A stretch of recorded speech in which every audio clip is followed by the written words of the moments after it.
Bismillahirrahmanirrahim. Assalamualaikum warahmatullahi wabarakatuh. Waalaikumsalam warahmatullahi wabarakatuh. Buya mau bertanya, bagaimana sikap seorang istri yang sudah tidak mendapatkan nafkah batin dari suami?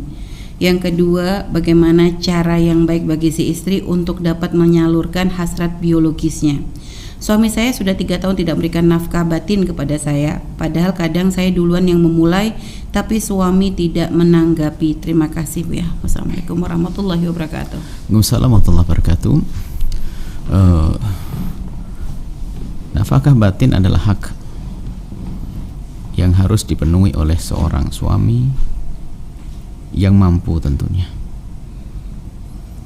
Akan tapi di sisi lain, dari pihak istri itu sendiri, dia harus membuat pertama menyadari, merenung bertanya sebab kenapa suami tidak bisa memberi nafkah batin. Banyak hal ya, seorang suami bisa jadi karena memang mereka atau orang tersebut, suami tersebut sudah tidak bisa berhubungan suami istri karena satu penyakit atau yang lainnya.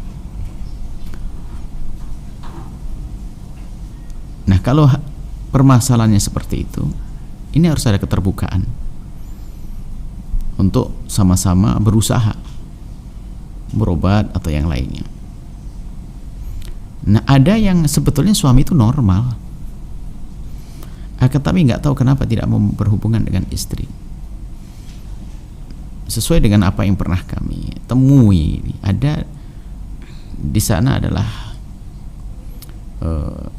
perlu difahamkan kepada dua belah pihak di saat berhubungan suami istri sendiri, bagaimana agar suami itu nyaman. Karena mungkin suami itu adalah bukan dia tidak normal, akan tapi ada sebagian dari mereka itu yang dalam urusan hubungan suami istri tidak tuntas karena bukan penyakit di dalam hal alat vitalnya, tapi ada di fisik yang lainnya, sehingga dia itu setelah melakukan hubungan pasti ada efek lain pada fisiknya. Nah, di saat seperti itu, maka di saat ia ingin melangkah kepada hubungan suami istri itu sudah dingin dulu, nggak mau dulu karena takut efeknya. Contohnya seperti apa, Bu ya? Misalnya ada sakit, mungkin pernah ada kejadian atau apa tubuhnya, misalnya mohon maaf, misalnya dia itu adalah lambat untuk orgasmenya seorang laki-laki, sehingga di saat berhubungan suami istri itu yang ditemui adalah capek. Sementara mungkin difahamkan oleh sang istri dia harus sampai tuntas sang suami, hanya untuk bersenang-senang seperti orang pijit-pijitan dan sebagainya. Tapi kadang seorang suami memaksakan harus sampai tuntas, akhirnya efeknya pada dirinya, sehingga di saat ingin hubungan berikutnya itu sudah merasa dia teringat dengan itu. Di saat untuk sampai sampai puncaknya itu dia harus berusaha dan dengan memaksakan. Di sisi lain mungkin istri dalam hal ini adalah puas dia, akan tapi sang suami tidak, karena karena dia didahului oleh fisiknya, yang itu ada yang semacam itu, jadi bermacam-macam. Dan itu sebenarnya bukan aib, hanya tinggal berseni dalam berhubungan. Seperti halnya seorang istri ada yang sepanjang hidupnya dia tidak pernah orgasme dan sebagainya, itu juga no problem sebetulnya, asalkan istri sendiri memang tidak mempermasalahkan. Jadi tinggal komunikasi. Jadi ada seorang istri sampai punya anak 5 pun dia tidak mengerti bagaimana yang namanya keluar mani itu ada suatu ketika. Nah, tapi bagi dia nggak ada masalah. Tapi komunikasi dalam hubungan suami istri itu penting sekali. Jadi banyak faktor ya. Nah, sebetulnya kalau begini nih ya, kita bisalah, karena kalau seandainya bertemu ya kita akan tanya sebabnya kan gitu, supaya diketahui. Makanya komunikasi, cuma membuka komunikasi kadang untuk pasangan itu nggak gampang. Apalagi sang pasangan itu, mohon maaf, ini bahaya juga. Pasangan itu sering mengungkapkan kalimat yang merendahkan dalam urusan seperti itu. Misalnya mohon maaf, seorang istri menyifati mohon maaf alat vital suaminya dengan sifat yang kurang menarik bagi wanita. Misalnya mohon maaf tentang ukuran dan sebagainya, itu menyakitkan bagi seorang suami adalah begitu. Sebaliknya seorang suami menyebut, akhirnya menjadi frigid, menjadi Ya, jadi tidak percaya diri terlebih ya, dahulu. itu adalah kesalahan. Biarpun itu guyonan, itu nggak diperkenankan. Apalagi mengatakan kamu lemah, kamu gini, itu juga bukan hal yang baik. Kamu suami apaan gini, itu menyiksa sekali seorang istri kamu ini. Sebab ada dalam irama hubungan suami istri, ada irama yang maksimal sekali, ada yang biasa-biasa saja karena sesuai dengan kondisi, namanya orang. Seperti halnya kita makan tuh ada lahap, ada tidak, kan begitu, sama bermacam-macam. Tapi kadang orang mudah, ini banyak faktor. Jadi kita perlu lihat. Jadi nanti kena adalah masalah perasaan atau psikologinya seorang pasangan itu di saat diberi ungkapan seperti itu akhirnya nah gitu kan. Atau sampai istri mengatakan aku tidak pernah puas-puas dengan kamu. Padahal yang bermasalah belum tentu sang suami. Bisa saja seorang istri adalah memang dia tergolong orang yang lambat di dalam urusan orgasme, sehingga seorang suami untuk memuaskan perlu waktu yang lama, sehingga Nabi di dalam Islam kan diajarkan untuk beri mukhatimah yang panjang dan seterusnya, macam-macam hal. Maksudnya harus komunikasi. Kita tidak bisa pastikan kalau sang suami punya masalah dan sebagainya. Baik, kemudian jika diantaranya seorang suami kalau memang tahu dirinya dia tidak bisa memberikan kepuasan dengan alatnya, tapi dia bisa kok menjumbu istri. Seorang wanita bisa saja, atau seorang laki-laki, seorang suami bisa saja puas tidak harus melalui alat tersebut. Mohon maaf, ini adalah ilmu juga ilmu orang dewasa. Jika ada seorang suami mengeluarkan air mani dengan tangannya sendiri, itu kan dosa. Tapi kalau seorang suami mengeluarkan air mani dengan kelehaian seorang istri, dengan tangan istri atau yang lainnya, nggak dosa kok. Atau sebaliknya, seorang istri kalau dia mencari kepuasan dengan tangannya sendiri, atau itu adalah nggak diperkenankan. Tapi kalau dengan, mohon maaf, bantuan tangan suami dan seterusnya, mohon maaf majelis mulia, itu tidak haram karena dengan tangan. Inilah maksudnya apa? Seorang istri itu harus dia itu cerdas, aktif, inovatif. Termasuk istri kan kadang haid. Dalam keadaan haid gak boleh hubungan suami istri, dan haram hubungan suami istri. Tapi bukan berarti seorang suami harus ditelantarkan selama 10 hari, 12 hari dan seterusnya. Ini kan sebetulnya perlu kecerdasan dalam berkomunikasi seks, ya, dalam arti komunikasi hubungan semacam ini. Jadi banyak faktor ya, kita tidak tahu apa sih sebabnya. Yang jelas kalau Anda semacam itu menemukan suami tidak memberikan nafkah batin, Anda diskusi yang baik. Pertama, Anda harus menyadari mungkin ada kelemahan. Kalau ia kelemahan, maka diobati bersama. Atau dia tidak lemah, tapi tidak pernah tuntas. Itu menjadikan dia juga takut main lagi, karena ada efeknya. Bahkan ada seorang wanita, ini kasihan juga. Setiap hubungan suami istri merasa, mohon maaf, ini kan tidak bisa dikalahkan itu. Gimana? Ini lebih repot lagi, kasihan. Setiap hubungan suami istri pasti ada ruas-ruasnya kayak putus. Ini kan tidak bisa kan kasihan sekali. Tapi bukan berarti di saat semacam ini seorang istri biarkan suami terlantar, kan? Dia bisa memberikan sesuatu apapun. Apakah, mohon maaf, apakah dengan tangannya atau di antara dua paha atau macam-macam.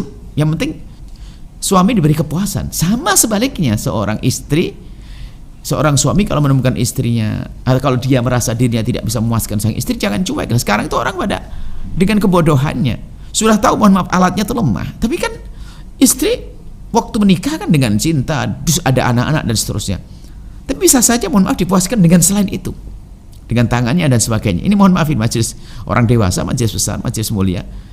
Kita tidak ingin ada kebodohan dalam rumah tangga, sehingga sebetulnya problem itu akan terselesaikan dengan itu semuanya.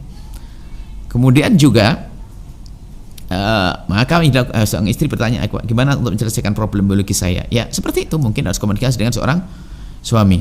Kemudian di sisi lain kita harus menghindari hal-hal membangkitkan syahwat. Sudah tahu suaminya adalah begitu, atau seorang suami tahu istrinya adalah bermasalah dalam urusan atau haidnya segala macam, tak taunya dia juga naudzubillah melihat sesuatu yang membangkitkan syahwatnya. Dia sendiri cari penyakit. Nah, mentok suami nggak mau berusaha untuk itu. Suami nggak mau berusaha untuk itu. Dengan tangannya juga enggak, bercumbu juga enggak, cuek-cuek bebek. Masya Allah, ini nasib buruk. Maka seorang istri punya hak. Yang penting naudzubillah, jangan masuk wilayah zina. Jangan zina, jangan. Sudah berusaha untuk tidak melihat hal-hal yang tidak baik. Sudah berusaha terus masih bergolak syahwat. Syahwat kan pemberian dari Allah.